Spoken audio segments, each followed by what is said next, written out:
Presiden Prabowo Subianto dinilai telah melakukan langkah besar dalam memberikan amnesti kepada kader PDI Perjuangan Hasto Kristianto. Lalu akan seperti apa hubungan antara Presiden Prabowo Subianto, Megawati Soekarno Putri, dan Joko Widodo usai pengampunan ataupun amnesti diberikan Prabowo kepada kader PDI Perjuangan? Kita bahas bersama Wakil Kepala Staf Kepresidenan, sudah ada Bang Muhammad Kodari melalui sambungan Zoom, dan di studio sudah ada pengamat politik sekaligus Direktur Eksekutif Lingkar Madani, Bang Ray Rangkuti.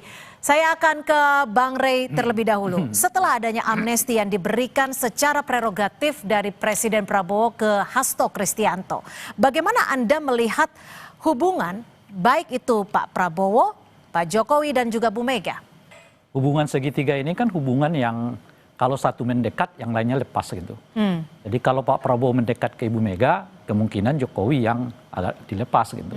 Dan begitu sebaliknya, kalau misalnya Pak Jokowi atau Pak Prabowo lebih dekat ke Pak Jokowi, mungkin Ibu Mega yang agak menjauh gitu. Dan saya kira polanya akan begitu 5 tahun ini. Dan tidak ada yang benar-benar putus, tapi juga nggak ada yang benar-benar melekat gitu. Jadi Pak Prabowo hanya mengayuh di situ. Kadang-kadang mungkin akan mendekati Ibu Mega, kadang-kadang mungkin... Artinya Pak Prabowo melakukan teknik tarik ulur kepada keduanya, baik Bu Mega dan juga kepada Pak Jokowi? Saya kira di antara ketiganya malah model ini yang sama-sama dibutuhkan gitu. Ibu Mega juga mungkin tidak seperti yang sekarang kita ketahui, tidak ingin terlalu dekat juga dengan Prabowo. Dan oleh karena itu melalui Mukernas mereka kemarin gitu, mereka udah menyatakan tidak oposisi, tapi juga tidak ikut bergabung di dalam koalisinya Pak Prabowo gitu. Oke, Bang Kodari, lalu apakah ada statement dari Pak Presiden sendiri ataupun pembahasan komunikasi usai amnesti diberikan? Apakah artinya PDI Perjuangan akan masuk dalam koalisi? Jadi begini ya, kalau cara melihat hubungan Pak Prabowo dengan Ibu Megawati dan Pak Jokowi itu menurut saya tidak harus dikotomis. Terutama kalau dari kacamata Pak Prabowo ya, beliau sebagai presiden, kepala negara dan kepala pemerintahan tentu harus dekat dan harus mengayomi semua tokoh dan kelompok-kelompok yang ada di masyarakat di Indonesia. Dan artinya apa?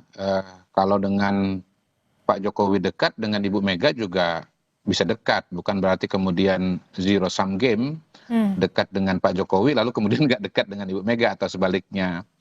Kita tidak boleh lupa bahwa Pak Prabowo sendiri selain memang seseorang yang tadi pada posisi sebagai pemimpin Republik ini harus dekat dengan semua, beliau juga sebetulnya punya hubungan yang panjang dengan kedua tokoh yang disebut tadi. Dengan Ibu Megawati punya hubungan yang panjang, pernah kenal dari kecil, lalu kemudian pernah dibantu. Dengan Pak Prabowo juga Pak Jokowi pernah mengajak Pak Prabowo ke dalam pemerintahan, Pak Prabowo pernah menjadi menterinya Pak Jokowi. Jadi menurut saya sih tidak harus zero sum game. Oke. Dan pertimbangan-pertimbangan mengenai kenapa diberikan amnesti itu variabel-variabel yang memang sesuatu yang bersifat menyeluruh ya, bahwa kemudian di luar sana keadaan tidak baik-baik saja. Ya.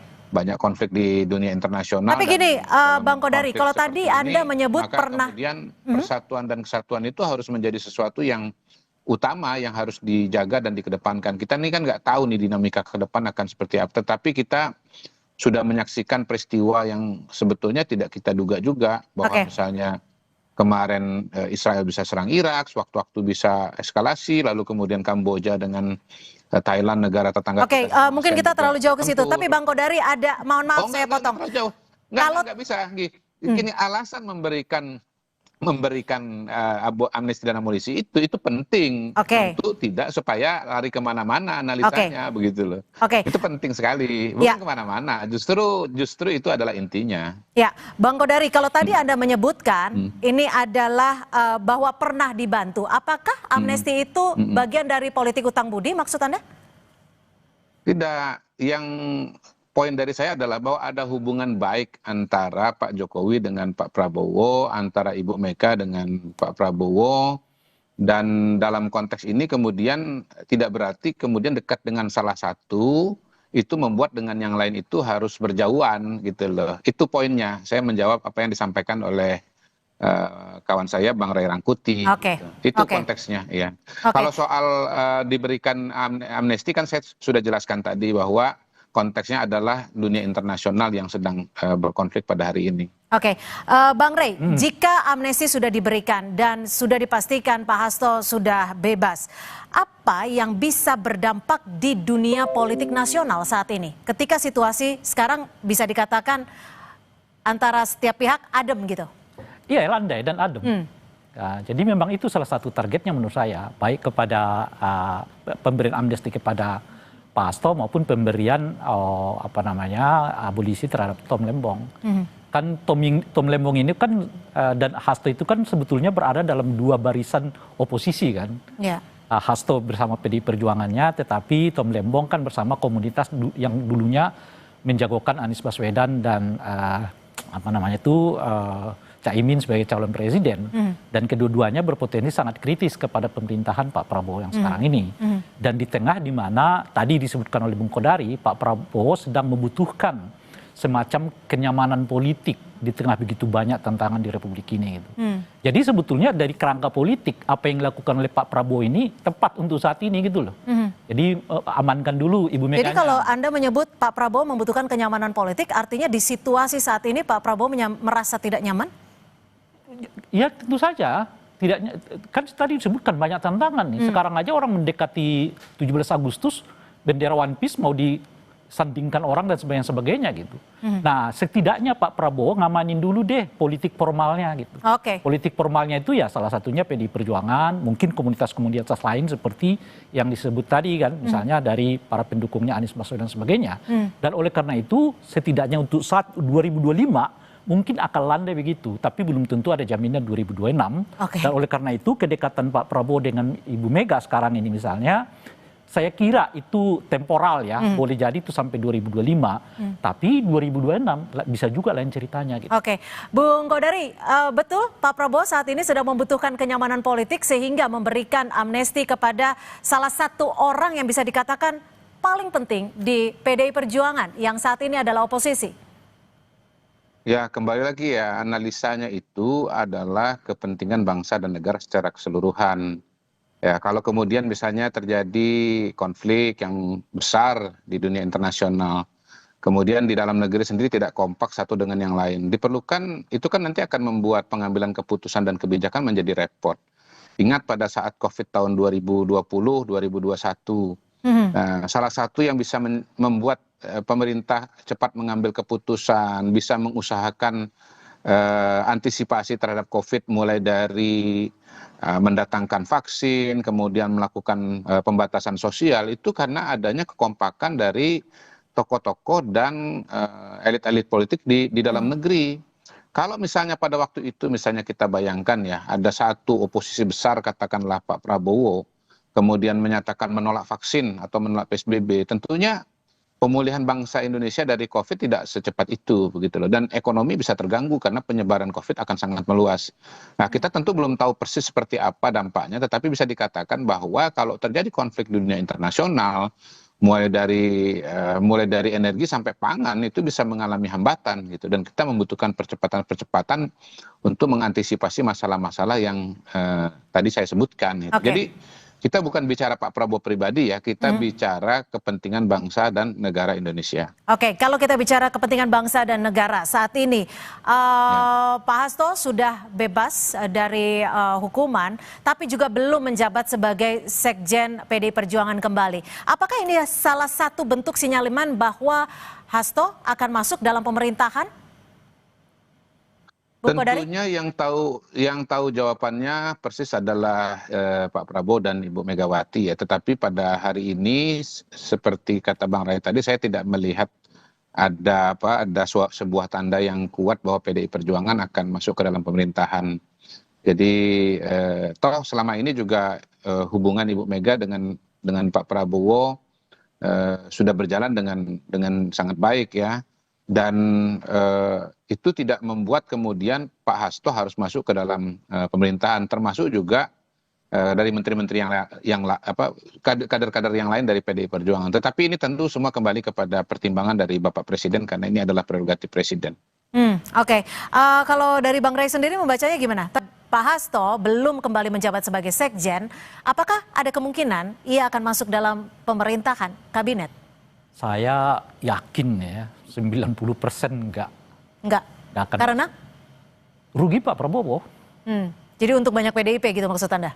Iya, PDIP mungkin nggak akan dapat kerugian, tapi jelas-jelas pemerintahan Pak Prabowo akan dirugikan kalau Pak Hasto masuk ke landscape ya pemerintahannya Pak Prabowo gitu.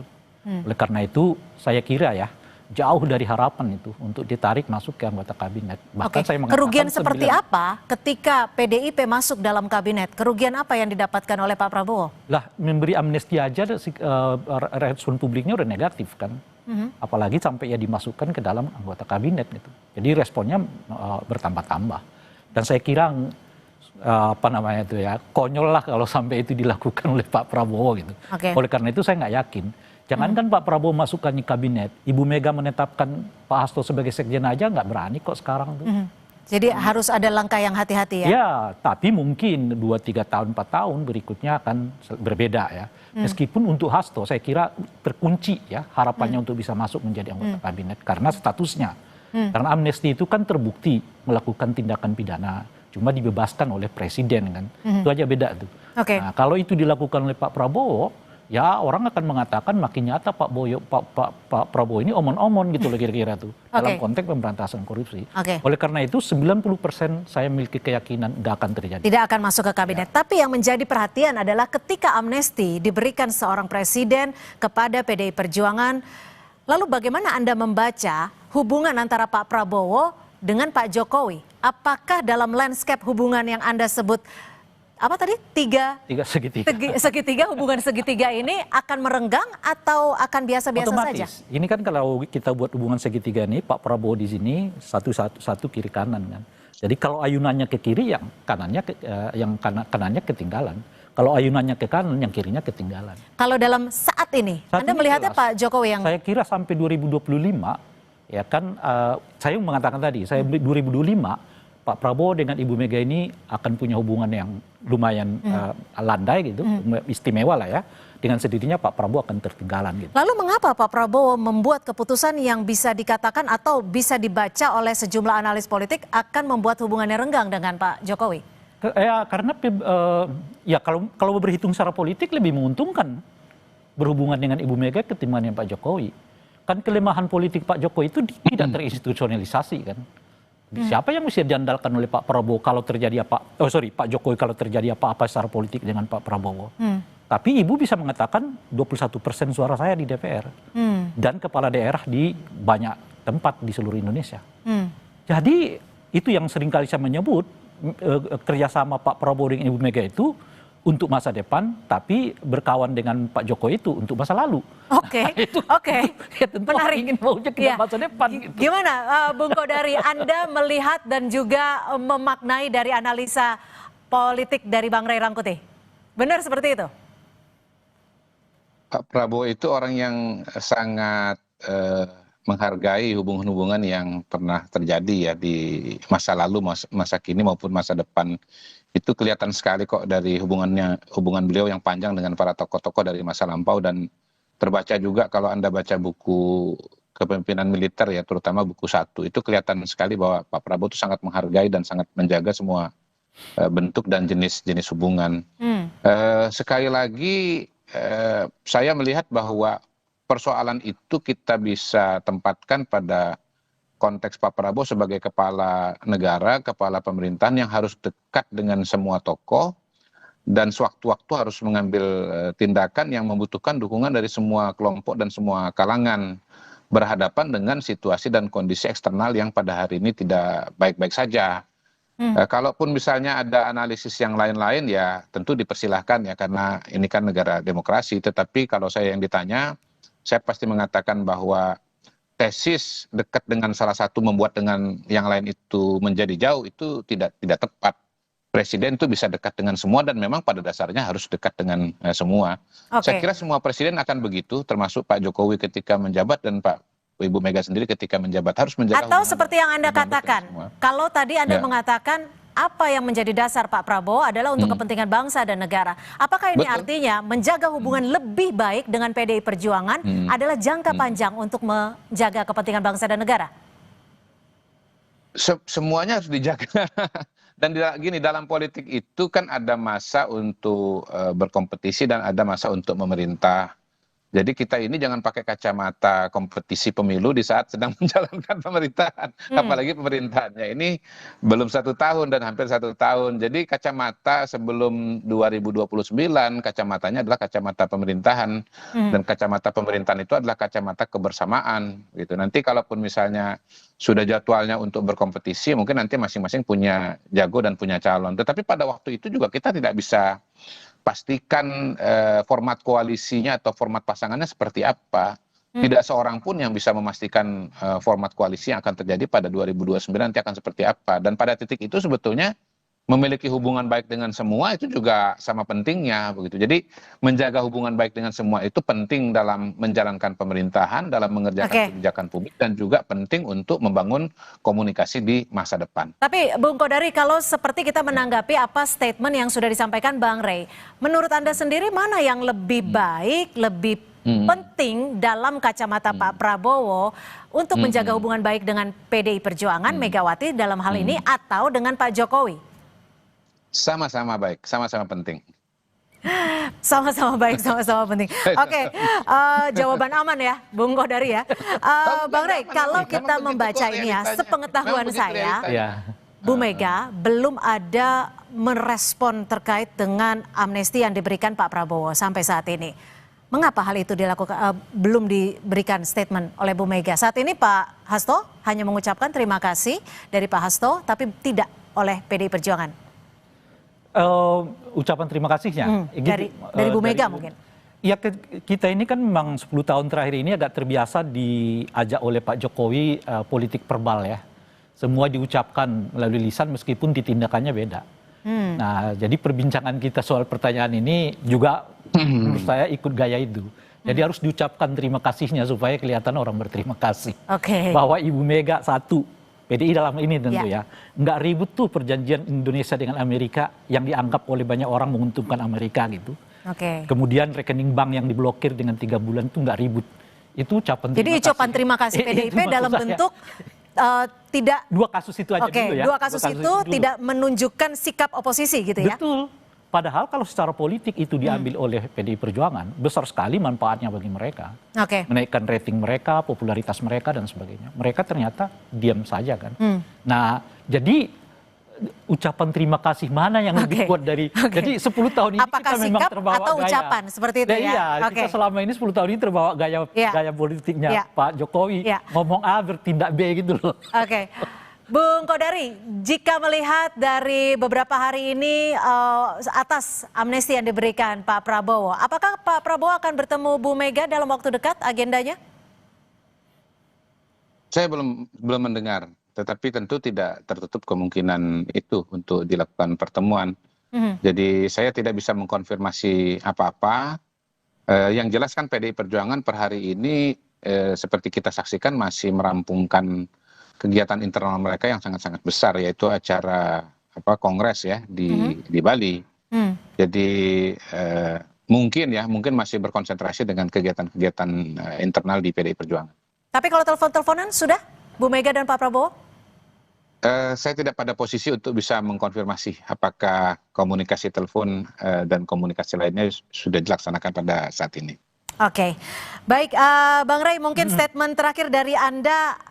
Pesan apa sebenarnya yang ingin disampaikan Pak Prabowo melalui sikap ataupun hak prerogatif yang ia berikan kepada partai yang merupakan oposisinya? Saya kira pesannya bukan hanya, kalau pesan ke Pak Ibu Mega jelaskan. Saat ini ya melandai dulu lah ya. Tapi kalau pesannya ke Pak Jokowi menurut saya juga jelas. Setidaknya sampai 2025 Pak Jokowi lebih baik fokus untuk urusan-urusan yang berhubungan dengan ijazah palsu lah dan sebagainya gitu. Itu jadi jangan tampil dulu, fokus aja dulu di situ itu. Jadi saya kira dengan mendekatnya Pak Prabowo dengan Ibu Mega itu memberi peluang kepada Pak Jokowi untuk konsentrasi menghadapi berbagai